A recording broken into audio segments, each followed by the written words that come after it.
પાટણના ધારાસભ્ય કિરીટ પટેલ કે જેમણે ઉચ્ચ શિક્ષણ મંત્રી પર લગાવ્યા છે ગંભીર આરોપ। એનએચજીયુમાં ગરબા મહોત્સવ પર ઋષિકેશ પટેલના ઇશારે રોકનો આરોપ તેમણે લગાવ્યો છે અને પરવાનગી બાદ રાજકીય દબાણથી ગરબા રોકવાના પ્રયાસનો આરોપ લગાવ્યો।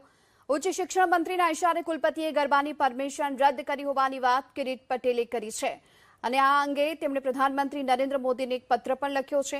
તો પાટણના ધારાસભ્ય કિરીટ પટેલે ઉચ્ચ શિક્ષણ મંત્રી પર ગંભીર આરોપ લગાવ્યો કે જે એચએનજીયુમાં ગરબા મહોત્સવનું આયોજન કરવામાં આવ્યું હતું અને આ મહોત્સવને જે રોકવાના પ્રયાસનો આરોપ તેમણે લગાવ્યો છે। પરવાનગી બાદ રાજકીય દબાણથી ગરબા રોકવાનો પ્રયાસ થયો હોવાનો આરોપ તેમણે લગાવ્યો છે।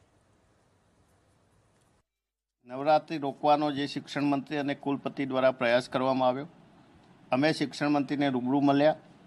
જે રીતે યુનિવર્સિટીએ 21 તારીખે પરવાનગી આપી, પોલીસે પણ પરવાનગી આપી, મામલતદારે, અને એક દિવસ અગાઉ વહીવટીતંત્ર પોલીસ તંત્રનો દુરુપયોગ કરી અને નવરાત્રિ જે રોકવાનો પ્રયાસ કર્યો એ હીન પ્રયાસ હતો।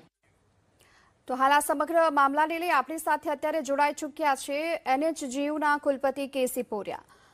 સર, જે પ્રકારના હાલ આરોપ લગાવવામાં આવી રહ્યા છે, ધારાસભ્ય કિરીટ પટેલ કહી રહ્યા છે કે કુલપતિએ ગરબાની પરમિશન રદ કરી ઉચ્ચ શિક્ષણ મંત્રીના ઇશારે, હકીકત શું છે?